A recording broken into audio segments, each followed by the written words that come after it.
Welcome to Behind the Headlines. I'm Miriam Herschlag, and today we're going to be speaking with the authors of the new Jewish Canon, Yehuda Kurtzer, who is president of the Shalom Hartman Institute of North America, and Dr. Claire Sufrin, who is a scholar of religion at Northwestern University. She specializes in modern Jewish thought and theology. The New Jewish Canon is Ideas and Debates, 1980 to 2050. There's my well-worn, much marked copy. It's a nice hefty volume. It's got, I think, 70, if I counted correctly, sort of clusters of ideas that span a tremendous range of thought. It's primary source material that are articles, books, lectures, op-eds, including a couple from the Times of Israel, speeches, letters, and these have been gathered and put together, and then added to them have been commentators, contemporary commentators, who are asked to put context in these. These have been people as well as yourselves have also provided some wonderful commentary on this. And I just want to ask, we're going to talk about the structure, but first let's talk about this period of time in Jewish thinking, in Jewish conversation, 1980 to 2015. What is special about that, and why was this period important to be given a platform for this kind of content? So 1980 through 2015 is roughly the time that Yehuda and I have been alive and having ideas. So it's a very personal collection in some ways. And yet when you look at the book as a whole, there are a couple of sort of important narratives of change and development that you can see in the larger Jewish community. And so, for example, one narrative that's of great interest to me in particular is we see the emergence of not just of Jewish feminism, which really begins in the 70s, but by the 80s, we have the publication of books, and we also have shifts happening in Jewish communal life. Actually, I think our earliest feminist text is an Orthodox text from Blue Greenberg, which might catch some people by surprise, but that's where we start in the early 1980s. And then over time, as women's roles in the synagogue, in the yeshiva world, sort of in all of the great institutions of Jewish life, as they begin to expand, we see a shift toward interest in the rights of queer Jews to be present in the synagogue, in communal institutions without hiding that aspect of their identity. We also, in that period, 1980 through 2015, we see the impact of major events in Israel, both on Israeli thought and on the way American Jews and other diaspora Jews are thinking about Israel. We see repercussions of events from before the period, like the Six-Day War in 1967. We also have the First Lebanon War. We have the Oslo Accords. We have the both intifadas, and so on and so forth. We also see, just to point to a third, although there are others, and Yehuda, if you want to chime in with some of the others, we see the publication of two major population studies of American Jews, the National Jewish Population Study in 1990, which is the first demographic study to reveal that Jews are marrying non-Jews at a rate of over half of marriages that involve a Jew at all. And then the 2013 Pew study, which sort of tries to take a different approach and paints in some ways a picture that is similar and dissimilar. But both of these studies are really important in terms of the impact that they have on Jewish communal institutions, the setting of priorities, the spending of philanthropic dollars, creation of new organizations in some cases. So they reflect a changing Jewish community, especially in the US, and also then change that Jewish community. We should probably mention that the book is sort of roughly divided into four, I think you call them imperfect categories.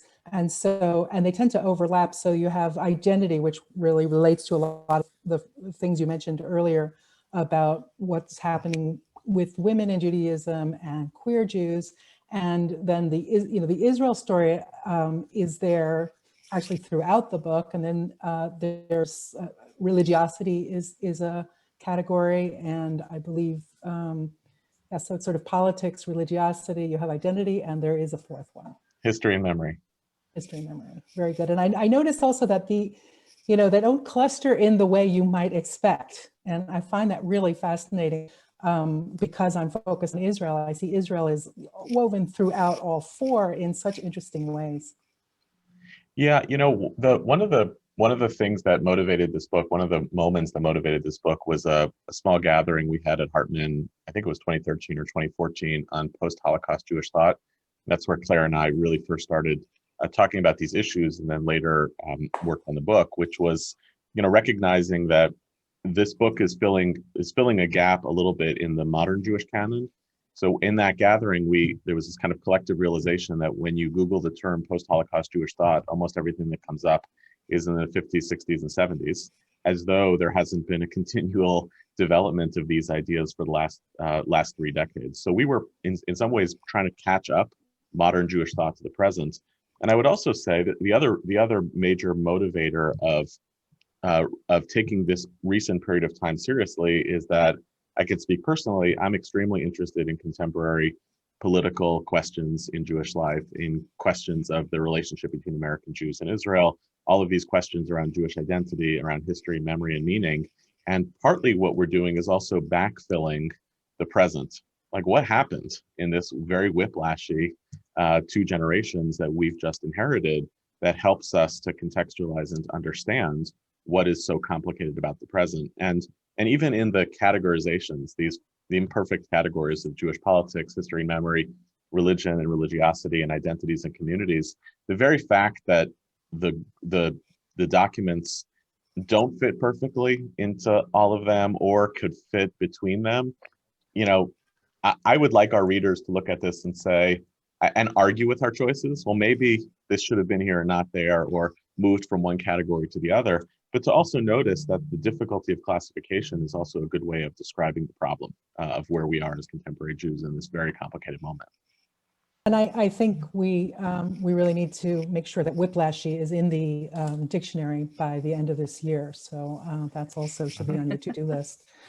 So you're deciding who to include, which also involves, of course, who you leave out. Just for our audience, just randomly, let me say, you have a 1988 debate between Rabbi Yitzhak Greenberg and Rabbi Meir Kahana. You've got Elie Wiesel and Fackenheim and Soloveitchik and Deborah Lipstack and Yossi Klein-Halevi, Jonathan Sachs, Alfred Yoshua, Amos Oz, former Knesset member Ruth Calderon's speech when she was sworn into the Knesset.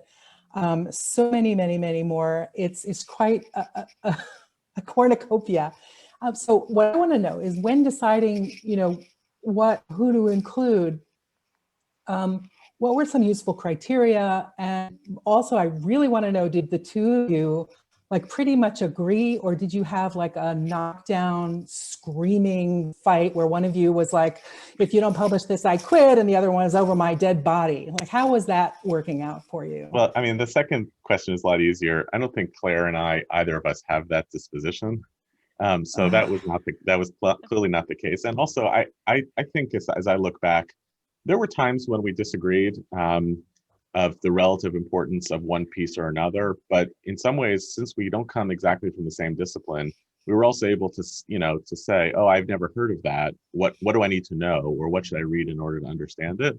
And to be able to yield to one or the other. So I don't think there's anything in the book that any of us disagrees should be there. I think there are things that both of us regret are not there.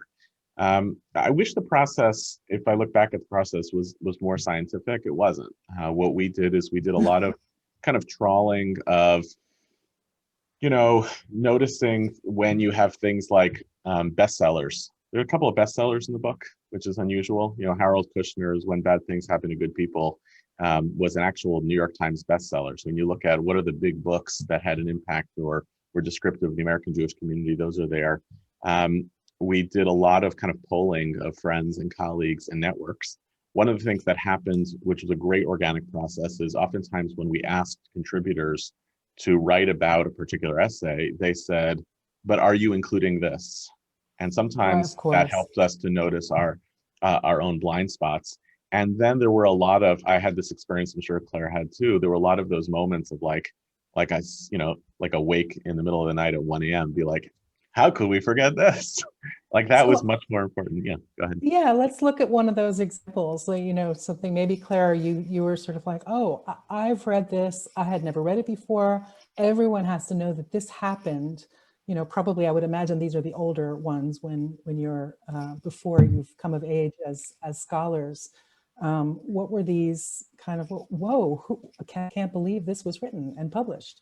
I'm going to answer a slightly different question, if you don't mind, which is one of the pieces that I wrote about is Elie Wiesel's speech that he gave when he got the Nobel Prize.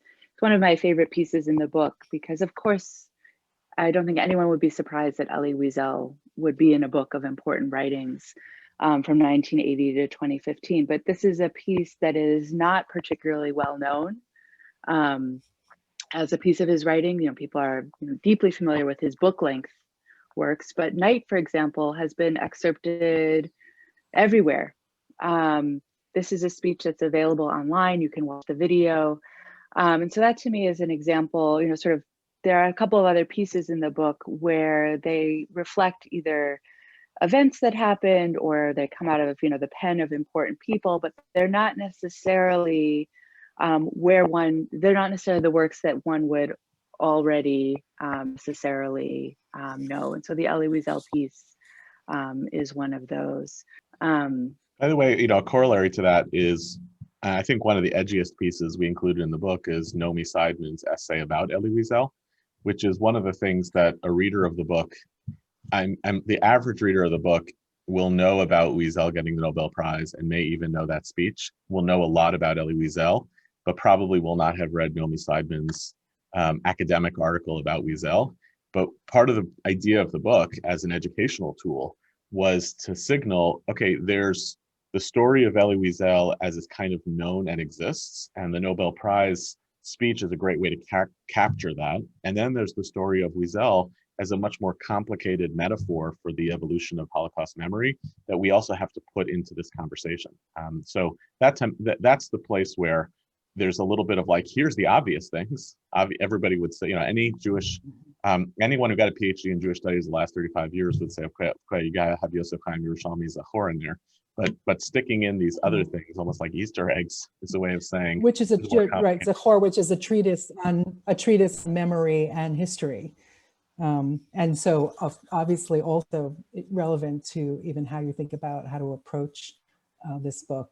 Exactly. The premise talking about what is more significant, what we consider to be the dry facts of something, or how it made us feel at the time, and what arguments we had around it, and what we were eating while we were reading it. Also, this is sort of how do we put this into the context of how we were shaped. And I really love that approach. More generally, what was the assignment that you gave when you approached people to write their commentaries? And what were you hoping that they would do? So we gave people a lot of freedom. Our strictest requirement was the word limit, which of course some of them observed and others of them radically did not. But 1,500 words, we asked them to address the piece when it first came out, to put it in the context and to assess as well sort of its importance and why it matters. And beyond that, we gave them space. One of my most favorite examples of the writing of the essays, we paired together. We talked earlier about when bad things happen to good people. We paired that with This Is Real and You're Completely Unprepared by Alan Lew. So these are two books that you wouldn't necessarily put together, but they both address the individual Jew sort of in their moment, in their place, in their home, having spiritual crises of different kinds. Rabbi Alan Lew's book, for those who aren't familiar with it, takes the reader through the high holiday cycle and basically pushes the reader sort of through a radical re-examination of who they are, where they are, what their priorities are, and so on and so forth. And our commentator for this one actually really struggled with the books. He doesn't love them. the commentary opens with him saying, well, I got, when bad things happen to good people, that was a bar mitzvah present that I got. But his struggle is that he's somebody for whom community is a highest value and highest priority for Judaism, for the celebration of Jewish life, and so on and so forth. And here are these two books that are almost borderline self-help, speaking to the Jew as the individual, and watching him go through the process of assessing what these books meant to him, but then pushing, right? What do these books mean to other Jews? Why was the first one, When Bad Things Happen, why was it a bestseller? Why did it, touch people so deeply and continue to? And I think for some of our commentators, some of them, we assigned them books they knew well, that they were experts on. We gave the book Mixed Blessings by Paul and Rachel Cowan to an expert on intermarriage, who was able to, put it into the context of books that have been written to help people in interfaith relationships. So I think that for her was in some ways very easy. But with our writers who struggled, it was very rewarding as an editor to see the final product emerge through this personal and scholarly project of making sense of it. Yes, I think that's a good description of the personal and the scholarly. I should point out that it's got a quirkiness to it, this book. The excerpts, I should also point out, are very short, very often, extremely short sometimes. So I'm like, wait, what would they write next? Which is lovely because it triggers, we are fortunate to be able to go run online and say what else was written here on many of these pieces. And it makes it also just sort of a thing you can dip into and flip through and find it. And some of it will jog your memory if you happen to be in the age of what you were reading in college, and others of it will be new. I do want to get to a more contemporary piece that happens to be from the times of Israel, which was which, by the way, an emotional moment for me of publishing these two pieces by Daniel Gordis and Sharon Brous that were published during a conflagration between Israel and Gaza in 2012. Interestingly, before the much worse one 2 years later in 2014. But Daniel Gordis, who is at the Shalom College and writes often in Times of Israel, wrote When Balance Becomes Betrayal, as Israelis were having missiles fired at us, and Sharon Brous, I think, and others had written a piece that called Israel to task for its retaliation and response against Hamas in Gaza. And then it caused this cascade of writing, but the term loyalty really came into play there, I think. And I wanted to ask you about your choice of including this, and what do you think it tells us? It's one of the fresher pieces, right? It's only 8 years ago. So where does that sort of, I think it has a direct trajectory to how we are talking to each other today as well. Yeah, on a few levels, actually. So I felt very strongly about including this exchange, even though it was and will continue to be tricky politically to include the contemporary writings of people who I know and work with, and to do so as though there's a dispassionate analysis of this moment. I felt strongly about it because, as you said, Miriam, it has that debate had a quality of both describing and anticipating the intra-Jewish hostilities around Israel, because it's not really about Israel. It's actually about Judaism, the ways that Israel pulls us apart from each other, and Jewish loyalties, and how Israel has an effect on those identities. It's not, as I pointed out in my essay about this, Brous is a 40-something conservative rabbi in Los Angeles. Gordis was a 40-something conservative rabbi in Los Angeles before he made Aliyah. They know each other very well, and yet they're litigating this incredibly hostile conversation in public. I find it fascinating as a historian because there are echoes of an earlier version of this debate between Gershom Scholem and Hannah Arendt after the Eichmann trial, and it looks like this is like the 50 years on, the same debates about what do Jewish loyalties mean. And I think that the other piece that's very relevant about this essay is that it's a transition in the book to when Jewish writing overwhelmingly becomes on the internet. The way in which the medium changes the message. Many more people read Braus Gordis than read Arendt Shalom in that debate, and many more people were affected by that as almost like a color warification. Which side are you on? Are you with Israel? Are you against Israel? Neither of those, by the way, represents the nuances of both Daniel Gordis or Sharon Braus's positions here. In fact, in practical terms, they weren't that far apart politically, but there was something about the spectacle of public writing, the performance that comes with it, the social media algorithms that are curated for us. And I even write about this in the piece, that one of the reasons that is inseparable for why this debate became so flagrant and in public was that Times of Israel was a new venue, and it was driving traffic to the site. And so there are other material economic considerations on what makes for a powerful Jewish communal debate. And I think most of what we're going to see in the future around these debates this is like a prophetic window into the level of hostility and the litigation of these issues in public. Well, that's a really interesting challenge. It's one that I think we're all dealing with, because I know, Yehuda, you are very active on social media, specifically Facebook. You also sometimes publish in the digital outlets. Essentially, that is where we're at. And Claire, I'm sure I've seen you on various Zoom formats. So that's really where we're at. I just, just the last thing I would say about this piece that you wrote is I was very moved by how much attention you paid to how much they had in common. And I think what you were also implying, I don't know, maybe perhaps you even said it explicitly, is the way in which the medium does, in fact, just do what you just said. It does, driving us together, creating a more incentive to perhaps have a more toxic tone.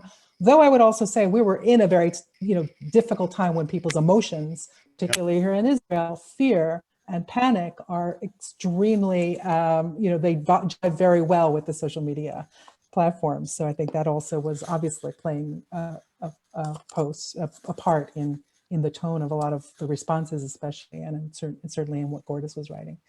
The choice of authors became very complicated, sort of post facto, after you talked about the book and you started to share the table of contents. And it emerged that there was a strong backlash against using some of the voices of men who have been accused of or had been guilty of sexual improprieties, assault, and harassment. And you went ahead and included it, but you added something. Can you talk a little bit about that experience? So, the book ends in 2015 in part because that's about when we started working on it. But the last 5 years, or 6 years, I guess now we should say, between 2015 and 2021, time did not stop while we were busy cataloging everything that happened.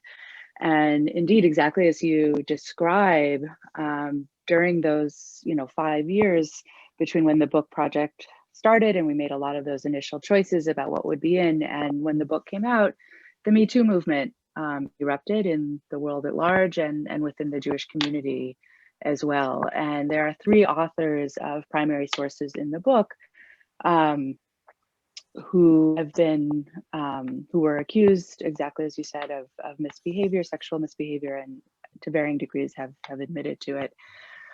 And so when the table of contents went live, just as part of the publisher basically, drumming up the beginnings of advertising the book before the book had come out, the book was actually not even being, wasn't at the printing press, so to speak. It was still in manuscript form. Yehuda posted it on his Facebook page, a link to the table of contents, and there was, within a few hours and then continuing over several days, sort of how many comments were there in the end, Yehuda? People were just, there were hundreds, but it also vehemently protesting the inclusion of these writers. Yehuda and I initially started responding, trying to explain the aim of the book, but felt very quickly that that the protest against us was gaining steam regardless of what we had to say. There were op-eds published. We ultimately stopped responding in real time and published an op-ed of our own where we explained that, you know, our interests, or the reason that we had published these pieces, first of all, the choices had been made before Me Too, that the commentaries, as it happened, all of these pieces were assigned to people who were really good with deadlines. So all of the commentaries had been written before Me Too. There were commentaries where we were like pulling them out word by word from our commentators up until the moment went to the editor. It happened not to be the case with these. But we also talked about, you know, we did not publish these pieces or include these excerpts in our book in the hope of rehabilitating the authors in some way, or trying to say, you know, these guys are really okay. That's not what we think. It's not what we're trying to do. But to not include these writings would be to misrepresent the important ideas of the period we were covering, and then to, you know, by extension, to distort our understanding of the world that we live in because of the impact that these writers had had. We ended up going back and reworking part of our introduction. This is where we were extremely lucky that the book was nearly, but not quite, at the printing press. And we were much more explicit than what we had written before about not approving either these ideas, these people, or any of the people that are in the book. There are people who have not been named in any of the reviews or by any of our other readers who are offensive to us as individuals for their ideas, but they're nevertheless important. We also offered our commentators the chance to append, you know, to add a footnote, to add a comment if they wanted. We replaced one commentary entirely, and that's where we ended up. You know, at the time, the experience of being sort of basically publicly shamed on Facebook by our critics in this way, where we felt that our own perspective was drowned out, our own words were drowned out, was very painful. But with time, you know, and you know, as the world moves on, as the conversation shifts, you know, I think that if we had started the project today in 2020 in a post-Me Too movement, I think the writers would still be in there. I think that that our commentators probably would have foregrounded the concerns of Me Too, perhaps a little bit more. In regard to one of the authors who appears several times, I might have, you know, chosen to sort of combine them and have him appear only once. But I still think the case for including them is really important. I don't know we haven't actually talked about this, Yehuda, in a while. I don't know where your thinking is. Well, I just want to add, I want to add two things. First of all, I think it goes without saying, but it's worth reinforcing. To many readers of the book, Shavit, Cohen, and Weasel Tear are by far not going to be the most offensive thing that appears in this book. That could be Yitzhak Ginsburg, who's like a kind of the originator of the radical Torah that has resulted in a lot of death. You know, to readers who are right of center on Israel, the inclusion of Breaking the Silence, which has basically a celebration by the essayist who supports Breaking the Silence, and our agnostic take that says, yeah, of course it has to be in here, it matters. These are, it's no equivalence between this form of what offends you and this, you know, this person as sexual predator or perpetrator. I'm not trying to make those equivalences, but that's already taken for granted in the book. And I think one of the reasons why I was taken aback by the pushback was, wait, you're really angry about this, but nobody's going to say anything about Meir Kahana, which was a strange reaction. But the other piece is, and I really do feel strongly about this, there's creating historical context in order to be able to understand the present is also in service of ethics and social justice. I believe in it morally. I stopped being a historian in the academy, in part because I cared more about lived Judaism today than I did in the first century. I really believe that it has a social justice element to it. And the inverse is also true.